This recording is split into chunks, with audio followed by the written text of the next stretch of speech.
এবারের বাজেট যেন গরিব মধ্যবিত্তদের জন্য গলায় ফাঁস আর বড়লোকদের মুখে হাসি ফোটানোর কারণ। বাজেটে কালো টাকা সাদা করার সুযোগ দেয়া হলো উচ্চবিত্তদের, আর বাড়তি করের চাপে আরও পিষ্ট হতে যাচ্ছে মধ্যবিত্ত শ্রেণী। একদিকে কর দিয়ে নগদ টাকা বিনা প্রশ্নে বৈধ বা সাদা করা যাবে, একইভাবে জমি, ফ্ল্যাট, অ্যাপার্টমেন্ট কিনেও এলাকাভেদে নির্দিষ্ট হারে কর দিয়ে টাকা সাদা করা যাবে। অন্যদিকে রাজস্ব আয় বাড়ানোর নিশানার চাপে পড়তে যাচ্ছে মধ্যবিত্ত। সাধারণ জনগণের নয়, এ যেন বিত্তশালীদের বাজেট। এ বাজেটে ধনী হবে আরও ধনী আর গরিবরা হবে আরও গরিব, এমনটাই দাবি অনেকের। তবে সেটি মানতে নারাজ সরকার পক্ষ। সময়োপযোগী বাজেট বলেই দাবি তাদের। বাজেট নিয়ে নানা বিশ্লেষণে খতিয়ে দেখা হচ্ছে দুর্দশা কমবে নাকি বাড়বে সমাজের মধ্যবিত্তদের। কালো টাকা সাদা করার সুযোগে কতটা আঙুল ফুলবে দেশের 100টি মানুষের, কতটাই বা চাঙ্গা হবে দেশের অর্থনীতি, এসবের বিস্তারিত নিয়ে থাকছে এখনকার বিশেষ বাজেট বিশ্লেষণ।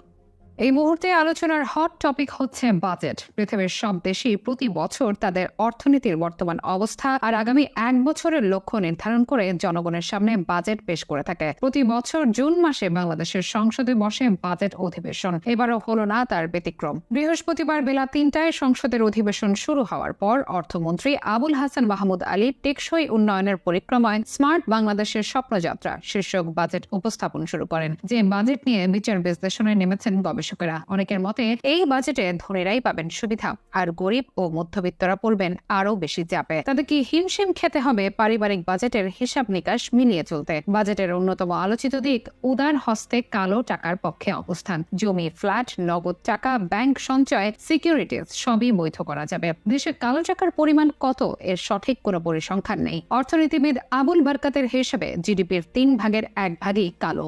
স্বাধীনতার পর থেকে অর্থনীতির সঙ্গে পাল্লা দিয়ে এগোচ্ছে কালো টাকা। এই কালো টাকা আবার দুই ধরনের। অনেকেই বৈধ পথে আয় করলেও আয়কর নথিতে দেখান না, আর কিছু মানুষ আয় করেন অবৈধ উপায়ে, যেমন ঘুষ, দুর্নীতি, লুট ইত্যাদি নানা উপায়ে। প্রথম ধরন নিয়ে সমাজে তেমন আপত্তি না থাকলেও অবৈধ আয় নিয়ে সমাজে আছে বিস্তর আপত্তি।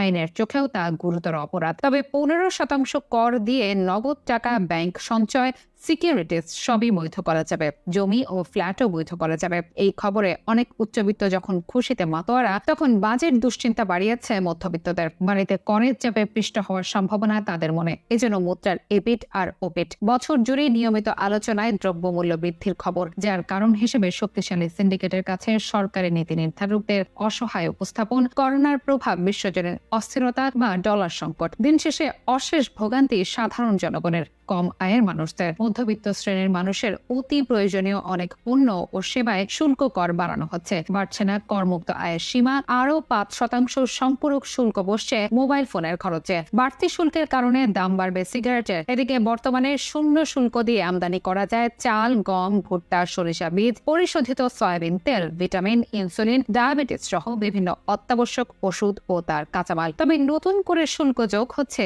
এসবের বেশ কিছু পণ্যে। আবার 5% থেকে বাড়িয়ে 10% করা হচ্ছে ফ্রিজ ও রেফ্রিজারেটর উৎপাদনের শুল্ক। বাদ যাচ্ছে না বিভিন্ন ধরনের জুসও। ফলে সাধারণ মানুষের ওপর করের বোঝা বাড়ছে। প্রতিদিনের জীবনযাপনে ব্যবহৃত হয় এরকম নানা পণ্য ও সেবার উপর বাড়তি কর যোগ হচ্ছে।